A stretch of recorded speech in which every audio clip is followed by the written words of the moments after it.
आई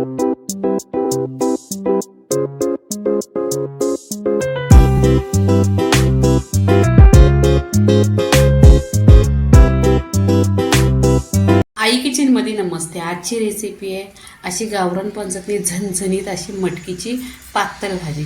ते इथे मी आहे ना 1 कप शेंगदाणे घेतलेले आहे. शेंगदाणे छान असं भाजून घ्यायचं, खरपूस असं गोल्डन कलरवर भाजून घ्यायचं. इथे शेंगदाणे छान असं गोल्डन कलरवर भाजलेले आहेत. इथे 2 चमचा आहे ना सुकं खोबरं घेतलेलं आहे, ते पण छान असं भाजून घ्यायचं. इथे लसूण घेतलेले आहे मी 10-12 लसणीच्या पाकळ्या छान अशा शिलून घेतलेल्या आहेत, त्या इथे आहे ना तव्यामध्ये छान अशा भाजून घ्यायचं.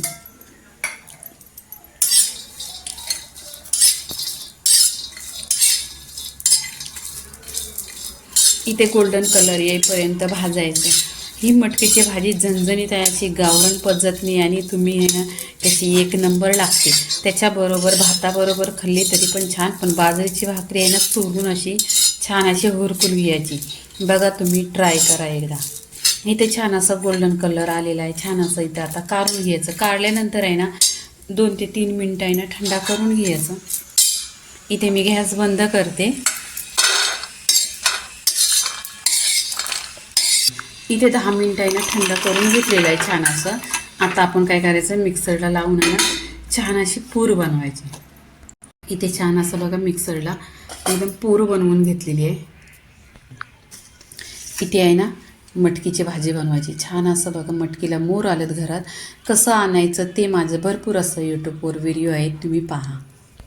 इथे आहे ना गॅसवर कढई ठेवलेली आहे आणि 1 चमचा तेल टाकलेलं आहे. इथे आहे ना मोहरी तेलामध्ये टाकायची. मोहरीला आहे ना तरतरायला वेल द्यायचं, म्हणजे त्याच्यामध्ये आहे ना आपल्या जेवणामध्ये पूर्णपणे टेस्ट उतरतो.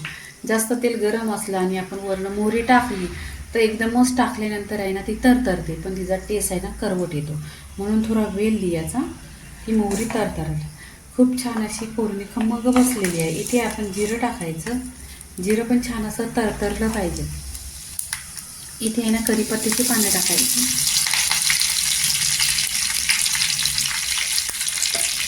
कढीपत्त्याची पानं पण तरतरली.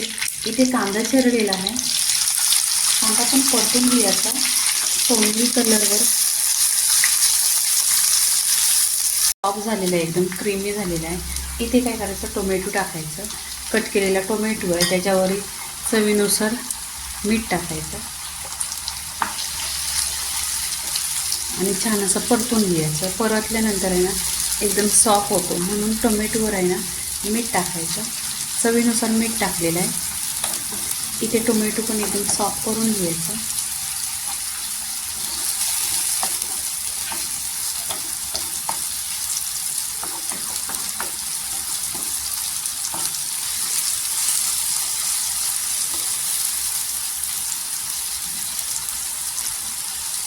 इथे टोमॅटो सॉफ्ट झालेला आहे.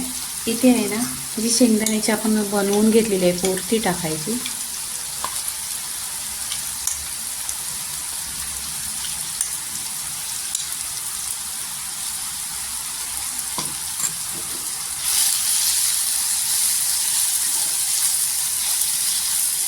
इथे परतून घेतलेली आहे तेलावर.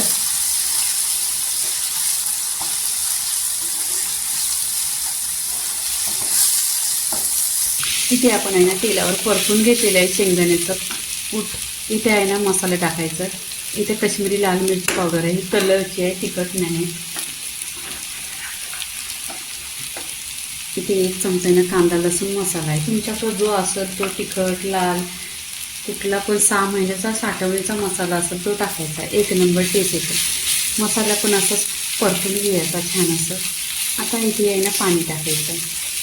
पाणी आहे ना कोमट करून घ्यायचं. कोमट पाणी टाकल्यानंतर तरी खूप छान होते आणि भाजी लवकर शिजायला मदत होते.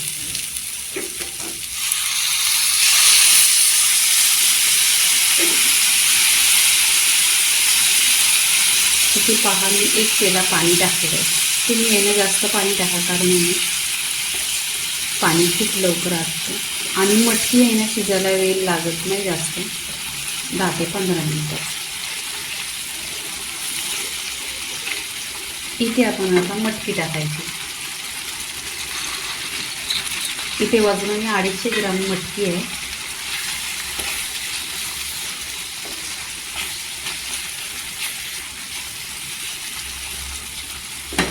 तिथे घट्ट झालेली आहे.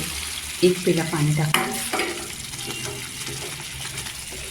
छान अशी इथं उकळी पण आलेली आहे. आता काय करायचं, एक 10 ते 15 मिनटं, जास्त वेळ नाही लागत, छान असं आहे ना इथे स्लो गॅसवर शिजवून घ्यायची भाजी. 10 मिनटं झालेली आहे. छान अशी मटकी शिजलेली आहे पहा. आणि कलर पण सुरेख आलेला आहे आणि याच्यावरची तरी बघा किती सुंदर आलेली आहे. तर इथे पूर्णपणे आपली मटकीची भाजी झालेली आहे. भाकरी बरोबर 1 नंबर लागते, बाजरीची चुरून खायला 1 नंबर लागते आणि टेस्टी. कलर बघा खूप छान झालेली आहे. तर लाईक करा, शेअर करा, सबस्क्राईब करा आणि नेहमीच खात राहा. धन्यवाद.